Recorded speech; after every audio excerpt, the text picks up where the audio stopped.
जो पढ़े सुनेगा इसे वह होगा भव से पार। श्री हरि कृपा से लिख रहा 9वां अध्याय का सार। राधे राधे दोस्तों, मैं आप सभी की दोस्त रीना मिश्रा आज 9वां अध्याय कार्तिक मास की कथा कर रही हूँ। आप सभी को अच्छा लग रहा होगा, मुझे ये पूर्ण विश्वास है। और ये 9वां अध्याय आप लोग ध्यानपूर्वक सुने। इससे आप सभी के जो नेगेटिव एनर्जी अगर मन में होगा या आसपास होगी, इसे पॉजिटिव में बदल जाएगी। इसलिए ये कथा का पाठ सब होता है, भागवत ये सब इसी वजह से होता है। आइए 9वां अध्याय स्टार्ट करती हूँ। राजा पृथु ने कहा, हे मुनि श्रेष्ठ, नारद जी अपने कार्तिक माह के व्रत में जो तुलसी की जड़ में भगवान विष्णु का निवास बताकर उस स्थान की मिट्टी की पूजा करना बतलाया है। अतः मैं श्री तुलसी जी की महत्व कथा सुनना चाहता हूँ। तुलसी जी कहाँ और किस प्रकार उत्पन्न हुई, यह बताने की कृपा करें। नारद जी बोले, हे राजन, अब आप तुलसी जी की महत्ता तथा उनके जन्म का प्राचीन इतिहास ध्यानपूर्वक सुनिए। एक बार देवगुरु बृहस्पति और देवराज इंद्र भगवान शंकर का दर्शन करने कैलाश पर्वत की ओर चले। तब भगवान शंकर ने अपने भक्तों की परीक्षा लेने के लिए जटाधारी दिगंबर का रूप धारण कर उन दोनों के मार्ग में अवरोध उत्पन्न किया। यद्यपि वह तेजस्वी, शांत, लंबी भुजा और चौड़ी छाती वाले गौर वर्ण, अपने विशाल नेत्रों से युक्त तथा सिर पर जटा धारण किए वैसे ही बैठे थे, तथापि उन भगवान शंकर को ना पहचान कर इंद्र ने उनसे उनका नाम व धाम आदि पूछते हुए कहा कि क्या भगवान शंकर अपने स्थान पर है या कहीं गए हुए हैं। इस पर तपस्वी का रूप भगवान शिव कुछ नहीं बोले। इंद्र को अपने त्रिलोकीनाथ होने का गर्व था।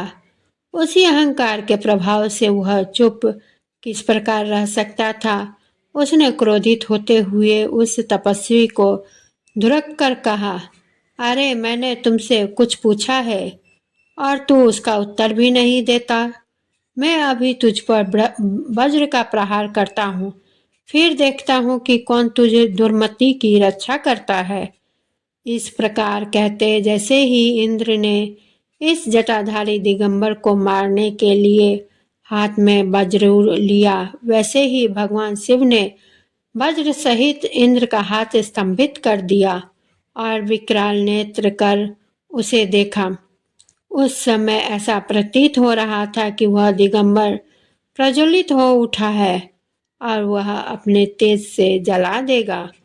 भुजाएं स्तंभित होने के कारण इंद्र दुखित होने के साथ साथ अत्यंत कुपित भी हो गया, परंतु उस जटाधारी दिगंबर को प्रज्वलित देखकर बृहस्पति जी ने उन्हें भगवान शंकर जानकर प्रणाम किया और दंडवत होकर उनकी स्तुति करने लगे। बृहस्पति भगवान शंकर से कहने लगे, हे दीनानाथ, हे महादेव, आप अपने क्रोध को शांत कर लीजिए और इंद्र के इस अपराध को क्षमा कीजिए। बृहस्पति के देव के ऐसे वचन सुनकर भगवान शंकर ने गंभीर वाणी में कहा, मैं अपने नेत्रों से निकाले हुए क्रोध को किस प्रकार रोकूं। तब बृहस्पति देव ने कहा, भगवान, आप अपना भक्त वत्सल नाम सार्थक करते हुए अपने भक्तों पर दया कीजिए। आप अपने इस तेज को अन्यत्र स्थापित कीजिए और इंद्र का उद्धार कीजिए। तब भगवान शंकर गुरु बृहस्पति जी से बोले, मैं तुम्हारी स्तुति से अत्यंत प्रसन्न हूँ। तुमने इंद्र को जीवन दान दिलवाया है। मुझे विश्वास है कि मेरे नेत्रों की अग्नि अब इंद्र को पीड़ित नहीं करेगी।